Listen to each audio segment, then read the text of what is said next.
नमस्कार दोस्तों, स्वागत है आपका अपने चैनल दर्शन इंस्टीट्यूट में। आज का टॉपिक है chapter 1 real number, class 10th mathematics. Okay, आज हम ये चैप्टर कोशिश करेंगे पूरा हो जाए। ओके, उसके बाद एक वीडियो और बनाई जाएगी चैप्टर पे, जिसमें एनसीईआरटी के अलावा क्वेश्चन होंगे, अलग टाइप के क्वेश्चन होंगे। ठीक है, ओके, चलो स्टार्ट करते हैं चैप्टर 1 रियल नंबर। तो चैप्टर स्टार्ट करने से पहले कुछ डेफिनेशन बताने वाला हूँ तुम्हें मैं, ध्यान से सुनना और को नोट्स बना लेना आपने। ठीक है, पहली डेफिनेशन, इंटीजर क्या होता है भाई? What is integer? ठीक है, इंटीजर होता है a complete number without any fraction. ठीक है, विदाउट एनी फ्रैक्शन, यानी एग्जाम्पल के तौर पे 5, 10, 20,000, ये सब क्या है? मेरे इंटीजर्स हैं। ओके, अब इंटीजर क्या होता है? इंटीजर मेरा पॉजिटिव हो सकता है, इंटीजर मेरा नेगेटिव भी हो सकता है। ठीक है, और इंटीजर मेरा जीरो भी हो सकता है। ठीक है, इंटीजर पॉजिटिव हो सकता है, नेगेटिव हो सकता है, और जीरो भी इंटीजर है एक, -2 भी एक इंटीजर है, और 2 भी एक इंटीजर है। कंप्लीट नंबर होगा 2.5 एक इंटीजर नहीं है। ओके, समझ में आई बात? इंटीजर क्या होता है? कंप्लीट नंबर बोलते हैं इसको, कंप्लीट नंबर होता है इंटीजर। इसको डिनोट करते हैं हम जेड से, सेकेंड डेफिनेशन है मेरी नेचुरल नंबर को डिनोट करते हैं हम एन से। क्या होता है natural number? All positive integers, उसको बोलते हैं नेचुरल नंबर। यानी देखो, ये पॉजिटिव जीरो क्या है? Neither positive nor negative, zero ना तो पॉजिटिव है ना नेगेटिव है। ओके, अब नेचुरल नंबर क्या है? ऑल पॉजिटिव इंटीजर, यानी 1, 2, 3, 4। ठीक है, समझ में आया? और एक होता है होल नंबर, इसको बोलते हैं डब्ल्यू। ऑल पॉजिटिव इंटीजर्स, क्या होता है ये? All positive integers including zero. तो नेचुरल नंबर क्या होगा? 0, 1, 2, 3, 4। ठीक है, इन्फिनिटी हो जाएगा ये, जितने पॉजिटिव इंटीजर्स होंगे, फ्रैक्शन नहीं होना चाहिए। Okay, understood? अब एक स्टेटमेंट ध्यान से सुनना मेरी, all natural numbers are whole number. सही है, बिल्कुल सही है। सारे नेचुरल नंबर क्या है? मेरे होल नंबर है, बिल्कुल है। लेकिन इसका वॉइस वर्सा ट्रू है क्या? नहीं। अब स्टेटमेंट ये आ जाए, all whole number are natural number, क्या सही है स्टेटमेंट? नहीं, लेकिन इसका उल्टा सही है कि all natural numbers are whole numbers. Okay, चलो एक होता है उसके बाद प्राइम नंबर क्या होता है? प्राइम नंबर उसको बोलते हैं ऐसा नंबर जो अपने आप से और एक से डिवाइड होता है, which is divisible by 1 and itself only, उसको बोलते हैं प्राइम नंबर। ठीक है, उसको बोलते हैं प्राइम नंबर। ओके, जो अपने आप से और एक से डिविजिबल होता है। एक से तो सभी होंगे, अब अपने आप से जैसे 2 है, 11 है, 3 है, 7 है, 13 है, ये सब क्या है मेरे? ये प्राइम नंबर है। अब 11 एक से होता है डिविजिबल, या 11 से होता है और किसी से नहीं होता। ठीक है, अब एक बात ध्यान रखना, जो मेरा 2 होता है ना, ये स्मॉलेस्ट प्राइम नंबर है। और 2 की खास बात क्या है कि ये only even prime number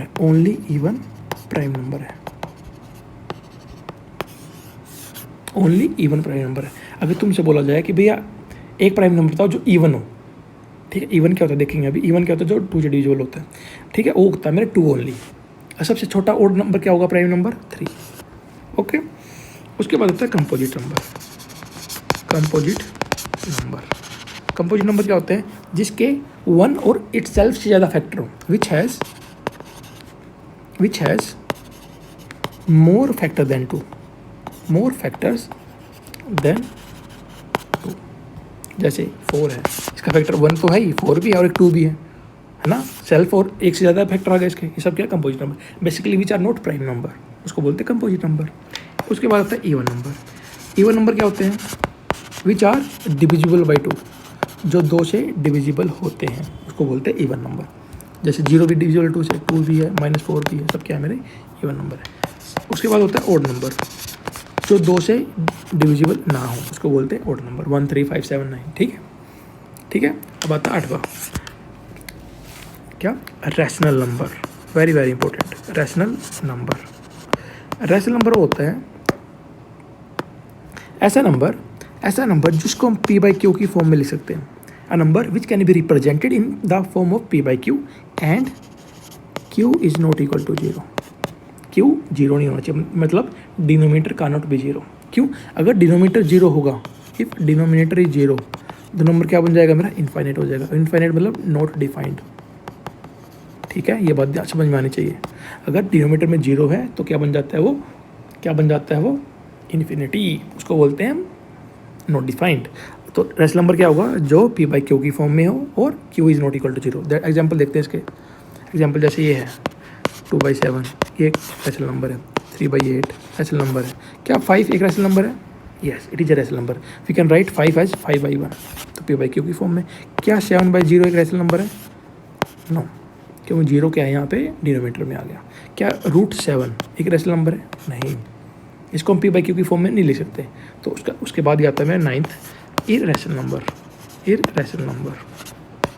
irrational number क्या होते हैं? जिसको हम p बाई क्यू की फॉर्म में ना लिख सकते हो, उसको बोलते हैं इरेशनल नंबर, या विच आर नॉट रेशनल।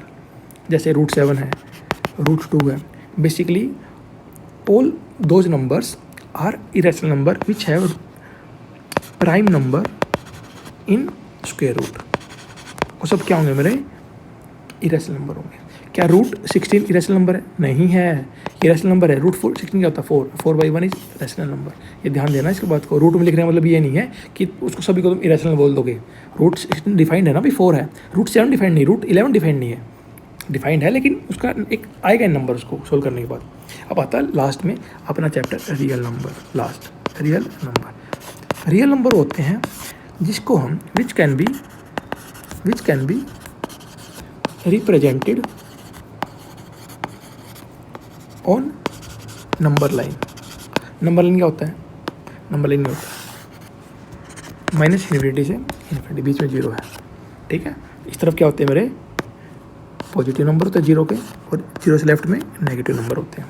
तो ऐसे नंबर जो इस नंबर लाइन पे रिप्रेजेंट किए जा सकते हैं उनको बोलते हैं रियल नंबर। इसमें कंप्लीट नंबर भी आएगा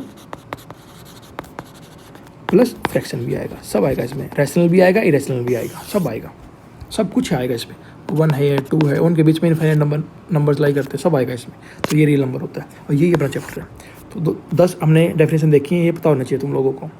ठीक है, चैप्टर स्टार्ट करने से पहले ये नहीं बस रियल नंबर स्टार्ट कर दिया हमने भी, तो पता हो गया। इंटीजर क्या होता है? कंप्लीट नंबर जिसमें कोई फ्रैक्शन नहीं होता, पॉजिटिव नेगेटिव 0 हो सकता है। नेचुरल नंबर क्या होते हैं? All positive integers. Whole number क्या होते हैं? All positive numbers integers and 0। Prime number क्या होते हैं? जो which are divisible by itself only, और 1। ठीक है, स्मॉलेस्ट इवन प्राइम नंबर क्या होता है? 2। कंपोजिट नंबर तो ज़्यादा फैक्टर हो जिसके। इवन नंबर जो 2 से डिविजिबल हो, ऑड नंबर जो 2 से डिविजिबल ना हो, रैशनल नंबर जो p बाई क्यू की फॉर्म में रिप्रेजेंट हो सकता हो, and q is not equal to 0। Irrational number जो विच आर नॉट रैशनल, इसमें भी आएगा। ये भी अपना इंपॉर्टेंट टॉपिक है। प्रूव करो इसको भी। √7 इरेशनल है तो इसका फिक्स पैटर्न है, बताऊँगा कैसे करना है। ओके, ये क्या हो गया? मेरा रियल नंबर हो गया। ओके, समझ में आई बात? पक्का? ठीक है। अब आता है टॉपिक इसका पहला, सबसे पहला टॉपिक है मेरा प्राइम फैक्टराइजेशन। प्राइम फैक्टराइजेशन क्या होता है? कोई भी कंपोजिट नंबर को हम एक as a multiplication of prime numbers बोल सकते हैं। जैसे 16 मेरा ये है, 16 है, क्या लिखूँगा इसको मैं? 2, 8, 4, ये सबको आता है। ठीक है, तो 16 इक्वल टू 2 की पावर 4 लिख सकते हैं। तो कोई 2 क्या प्राइम नंबर है, उसकी पावर होगी ना ये इंटीजर। जैसे ये 12 है, 12 क्या होगा मेरा? 2, 6, 3। तो क्या आएगा? 12 को लिख सकता हूँ 2 की पावर 2 इंटू में 3 की पावर 1। ये हो गया मेरा। देखो ये जो होगा ना, इसको बोलते हैं प्राइम फैक्टराइजेशन। यानी एक नंबर को, किसी कंपोजिट नंबर को मैं उसको एज ए प्राइम फैक्टराइजेशन का मल्टीप्लिकेशन कर रहा हूँ। सिंपल, ये इसकी पावर्स होती हैं। ठीक है, और ये सब क्या होंगे? प्राइम फैक्टर होंगे हमेशा। इसकी पावर कुछ भी हो सकती है।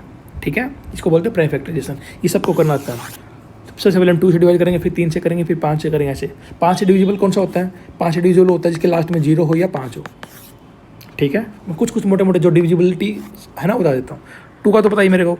2 से डिविजिबल क्राइटेरिया क्या है? 2 से डिविजिबल होने का, जो उसका यूनिट प्लेस होगा वो 2 से डिविजिबल होगा। यूनिट प्लेस 2 से डिविजिबल होगा। ठीक है, 3 से डिविजिबल का सम ऑफ डिजिट्स क्या होगा? 3 से डिविजिबल होगा। 4 लास्ट की 2 डिजिट 4 से डिविजिबल होंगी। 5 लास्ट में 0 होगा या 5 होगा। 6 डिविजिबल क्या है? जो 2 से डिविजिबल हो रहा है, 3 से डिविजिबल हो रहा है। 7 जोड़ दो इसको। 8 से जो लास्ट की 3 डिजिट डिविजिबल हो रही है 8 से। 9 से सम ऑफ डिजिट्स क्या हो रहा है मेरा? 9 से डिविजिबल हो रहा है। 10 का तो पता ही, लास्ट में 0 होगा। ठीक है, ये पता होना चाहिए भैया। ओके, साथ में थोड़ी डिफिकल्टी उसकी जरूरत नहीं अपने को, समझ में आया। 2 का क्या है, इनटू प्लेस जो है 2 से डिविजिबल होना चाहिए, यानी बेसिकली इवन नंबर, ठीक है। 3 से जिनका सम क्या होना चाहिए डिजिट्स का, वो 3 से डिविजिबल होना चाहिए। 4 लास्ट की 2 डिजिट क्या होनी चाहिए मेरी, 4 से डिविजिबल होनी चाहिए। 5 लास्ट में 0 होगा या 5 होगा, इनटू प्लेस। 6 से डिविजिबल कौन होगा, जो 2 से डिविजिबल और 3 से भी। 8 जो लास्ट की 3 डिजिट क्या हो, 8 से डिविजिबल हो। और 9 सम ऑफ डिजिट्स क्या हो मेरा, 9 से डिविजिबल हो। 10 का तो बताइए लास्ट में 0 होना चाहिए, ठीक है भाई। अब आते हैं 2 इंपॉर्टेंट टॉपिक जो है मेरे HCF, इसको बोलते हैं highest common factor. Highest common factor. अब मेरे पास 2 नंबर है, ध्यान समझना, 2 नंबर है A एंड B, ठीक है। इनका HCF फाइंड आउट करना अपने को। HCF क्या बोलता है, highest common factor. That means एक ऐसा नंबर, एक सबसे बड़ा नंबर जो इन दोनों को डिविजिबल कर रहा हो, इन दोनों को डिविजिबल कर। जैसे 12 है, 2 नंबर ले में 18, 12 और 18 2 नंबर है, इनका HCF क्या हुआ, देखो इन दोनों नंबर को 2 से दोनों both numbers are divisible by 2, ठीक है भाई। Both number are divisible 3, both number are divisible by 6, है कि नहीं। 2 से डिविजिबल हो रहे हैं, 3 से भी हो रहे हैं दोनों नंबर, और 6 से भी हो रहे हैं। और कोई नंबर है 9 से हो रहा है क्या, 9 से 12 नहीं हो रहा, और किसी से हो रहे हैं डिविजिबल नहीं। तो हाईएस्ट नंबर कौन सा जो दोनों डिवाइड कर रहा हो, वो कौन सा है मेरा, 6। तो इन दोनों का HCF क्या होगा मेरा, 6 होगा। निकालना सिखाऊंगा कैसे निकालते हैं, लेकिन समझो इसका मतलब क्या होता है। हाईएस्ट कॉमन फैक्टर होता है कि भाई 2 नंबर में 3 नंबर हो, 10 नंबर हो, 50 नंबर हो, कितने कोई फर्क नहीं पड़ता। एक ऐसा नंबर जो उन सभी नंबर्स को, सबसे बड़ा नंबर जो इन सभी नंबर को डिविजिबल कर रहा हो, उसको बोलते हैं हाईएस्ट कॉमन फैक्टर। देखो उससे छोटे हो सकते हैं, उससे छोटे हो सकते हैं, लेकिन उनसे बड़ा कोई नहीं होगा, समझ में। हाईएस्ट कॉमन फैक्टर मतलब वो नंबर जो इन दोनों को सबसे डिविजिबल कर रहा हो, सबसे बड़ा नंबर, ठीक है। अब मैं बोल दूँ इसका HCF 3 है, 3 तो डिविजिबल कर रहा है, कोई दिक्कत नहीं, no doubt in that. 3 divides 12 and 18 both, but there is a number greater than 3 which is dividing 12 and 18 both. That means 6 is HCF of 12 and 18. Okay, समझ में HCF कैसे निकालते हैं। ओके, अभी निकालते कैसे देखेंगे, अभी पहले समझो इसका मतलब क्या होता है। समझ में आ गया HCF का मतलब, एक होता है LCM, least common multiple. Least common multiple, least common multiple का मतलब क्या होता है, समझो। अब 2 नंबर है मेरे पास A एंड B, 2 नंबर है मेरे पास A एंड B, ठीक है। अब एक ऐसा नंबर फाइंड आउट करना है, एक ऐसा नंबर फाइंड आउट कर रहा है सबसे छोटा, लिस्ट मतलब सबसे छोटा, जो नंबर इन दोनों से डिवाइड होता हो, जो नंबर इन दोनों से डिवाइड होता है उसको बोलते हैं लीस्ट कॉमन मल्टीपल, ठीक है। देखो HCF क्या करता था, इन दोनों को डिवाइड करता था, इन दोनों को डिवाइड करता था। और नंबर C नंबर मान लिया मैंने LCM, C इज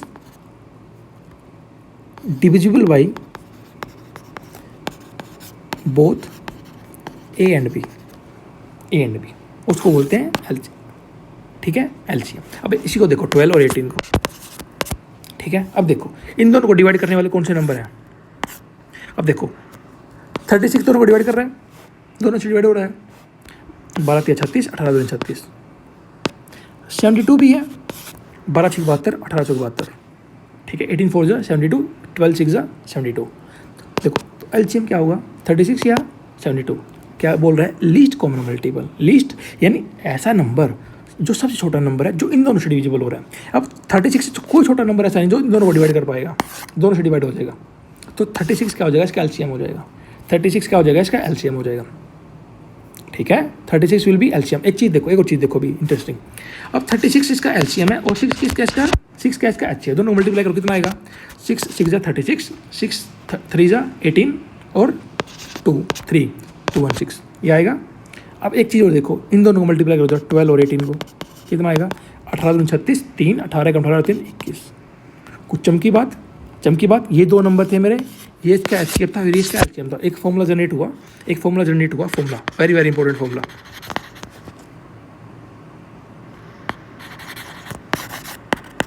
कि HCF into LCM equal to A and B, यानी 2 नंबर मेरे को पता है और LCM HCF का मल्टीप्लिकेशन हमेशा क्या होगा, उसके इक्वल होगा, हमेशा क्या होगा, उसके इक्वल होगा, ठीक है भाई, हमेशा क्या होगा, उसके इक्वल होगा। यानी 2 नंबर मेरे पास है और मैंने HCF निकाल लिया तो LCM अपने आप निकल जाएगा इस फॉर्मूले से, या मैंने LCM निकाल लिया, HCF अपने आप निकल जाएगा। अब निकालते कैसे LCM, ठीक है, निकालते कैसे HCF देखो। अब 12 था मेरे पास, इसको फैक्टराइज करो, 2 6 जा 2 3 जा, तो 12 क्या बना मेरा, 2 की पावर 2 3 की पावर 1, 18 क्या है, 2 9 जा 3 3 जा, तो 18 क्या बना मेरा 2 की पावर 1 और 3 की पावर 2। ठीक है भाई। अब HCF क्या होता है, HCF क्या होता है, इनमें कॉमन फैक्टर कौन से आ रहा है, 2 भी कॉमन है और 3 भी कॉमन है, 2 भी कॉमन है 3 भी कॉमन है। तो क्या लिखना है कि least power of common factors, multiplication of least power of common factors, ये होगा HCF। Multiplication of least power of common factor क्या है 2, इसकी लिस्ट पावर क्या दोनों में 1 और 2 1, 3 की लिस्ट पावर क्या है 1, तो ये क्या होगा मेरा HCF होगा। लिस्ट पावर लेनी है, ठीक है, मल्टीप्लाई कर दो उनको, ठीक है। अब LCM क्या होगा, LCM होगा मल्टीप्लिकेशन ऑफ ग्रेटेस्ट पावर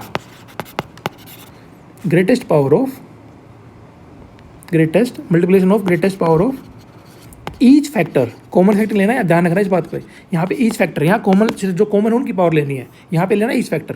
तो एलसीएम क्या बनेगा इसका, ग्रेटेस्ट पावर क्या है 2 की ग्रेटेस्ट पावर क्या है 2, 3 की ग्रेटेस्ट पावर क्या है 2, कितना आएगा 4 और 9 36। समझ में आया, ओके क्लियर बात। HCF और LCM में कोई डाउट नहीं है।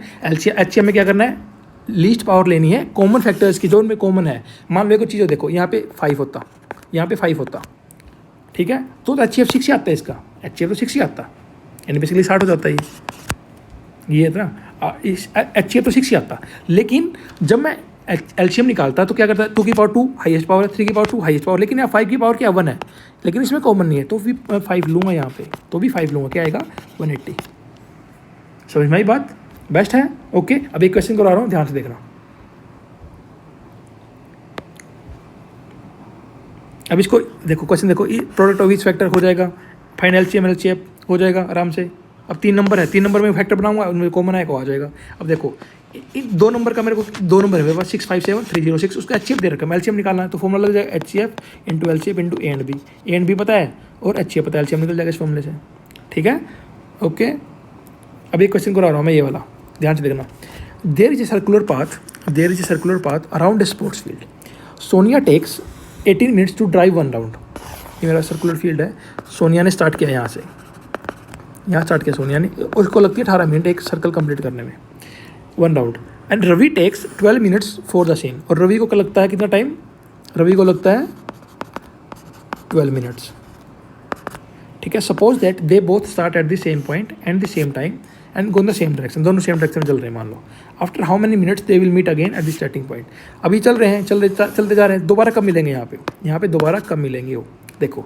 सोनिया ने एक राउंड करती है 18 मिनट में पूरा, ठीक है, और ये करती है, रवि करता है 12 मिनट में पूरा, ठीक है। अब HCF तो निकाल सकते हैं, 6 मिनट में दोनों, इन दोनों का HCF क्या होगा 6 होगा, निकाला भी क्वेश्चन 12 18 का, ठीक है। तो हमें क्या निकालना पड़ेगा, HCF निकालना पड़ेगा, LCM क्या निकालना पड़ेगा, LCM 12 और 18 का LCM निकाला था हमने 36। अब देखो कॉमन सेंस लगाओ, 18 मिनट 36 मिनट में ये सोनिया कितने राउंड पूरे कर लेगी, 1 2, 36 मिनट बाद यहाँ आ जाएगी 2, अभी कितने राउंड पूरे कर 3, लेकिन यहीं पहुँच जाएगा, तो 36 मिनट बाद ये यहाँ मिलेंगे, 36 मिनट बाद यहाँ मिलेंगे। ओके, बहुत सारे क्वेश्चन है HCF LCM के, लेकिन वो NCERT में नहीं है, वो NCERT में नहीं है, ठीक है। उसके मैं करवाऊंगा, अलग से वीडियो बनाऊंगा उसकी, कैसे आते हैं, लिस्ट मिनिमम नंबर है, डिविजिबल हो रहा है, ये सब हो रहा है, सब करेंगे क्वेश्चन। तो पहले NCERT फिनिश करनी है अपने को, ठीक है, इसके साथ ही वीडियो बनाऊंगा मैं। ओके, तो आज के लिए इतना ही करते हैं, जो सेकंड एक्सरसाइज उसको बाद में करेंगे। Okay, thank you very much. एक साथ के साथ क्वेश्चन प्रैक्टिस करो, ठीक है, और जो कंसेप्ट तुम्हें सिखाए हैं मैंने ये वाले जितने भी हैं, ठीक है, इनको रिवाइज करो। ओके, नोट्स बना लो, ठीक है।